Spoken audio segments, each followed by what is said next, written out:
All right. Coulomb's law. Coulomb's law, it is one of the simplest laws in physics. इसकी equation क्या है पहले मैं वो लिख देता हूँ. It is F is equal to k Q1 Q2 over r square.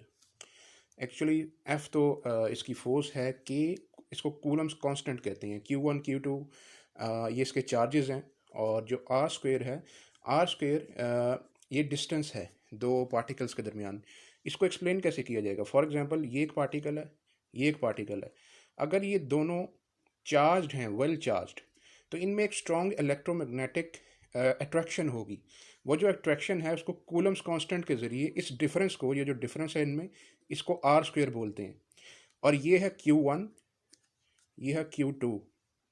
इसमें जो इनकी जो ये जो इक्वेशन है ये कांस्टेंट होगी, के कांस्टेंट, इसको कूलम कांस्टेंट कहते हैं, जो यहाँ पर दरमियान में लाई करता है बिल्कुल. और इस पूरी इक्वेशन ये हो जाएगी फिर एफ इसकी फोर्स के इक्वल. ये कूलम्स लॉ है. अब ये यूज़ किस में होता है? यूज़ ये इस तरह से होता है, इसको ज़्यादातर स्ट्रॉन्ग इलेक्ट्रोमैग्नेटिक फील्ड में यूज़ किया जाता है. दूसरा इसकी जो इम्प्लीकेशन है वो ज़्यादातर जो अब्दुल सलाम की इक्वेशन थी, अब्दुल सलाम को जो मिला था ना नोबेल प्राइज़, वो वीक इलेक्ट्रोमैग्नेटिक फोर्स के अंदर मिला था. वीक इलेक्ट्रोमैग्नेटिक फोर्स जो है वो इससे पहले अब्दुल सलाम और दो इससे पहले जो साइंटिस्ट थे उन्होंने इसको एक्सप्लेन किया था.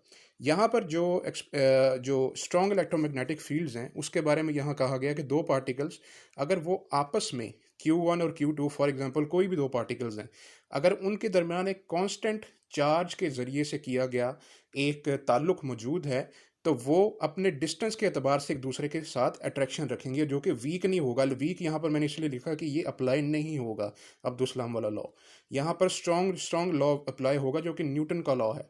यहाँ पर इनके जो दो डिस्टेंस हैं आपस में जो कवर हो रहे हैं, उन दोनों डिस्टेंस का जो आपस में ताल्लुक है वो स्ट्रॉन्ग होना चाहिए, नंबर एक कंडीशन. नंबर दो, इनके दरमियान कांस्टेंट फासला होना चाहिए जो कि ये के है. और दूसरा जो डिस्टेंस है वो इसका तयन करेगा कि दोनों के अंदर कितनी कैपेसिटी है एक दूसरे को अट्रैक्ट करने की, और दोनों एक दूसरे की तरफ कितने करीब आ सकते हैं. ये डिपेंड करता है, ये कांस्टेंट हो, ये भी कांस्टेंट हो, और दरमियान के जो है वो फासला वो के हो.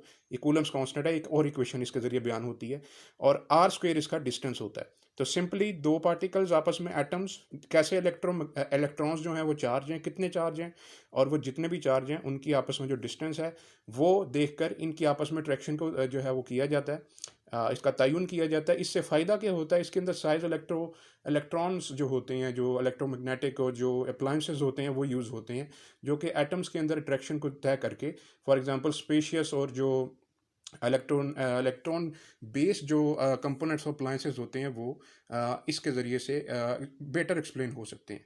इसका implication one of the things for example nuclear mission के अंदर होती है. न्यूक्लियर मिशन के अलावा यहाँ पर दो एटम्स जो हैं उनको आपस में ब्रेक डाउन किया जा सकता है इसके ज़रिए. एक को दूसरे के अंदर गिराया जा सकता है, एक को दूसरे से बढ़कर जो है वो स्ट्रॉन्ग किया जा सकता है, और वीक भी किया जा सकता है. वो बाद में अप्लाई होगी, मैं वो बाद में बयान करता हूँ.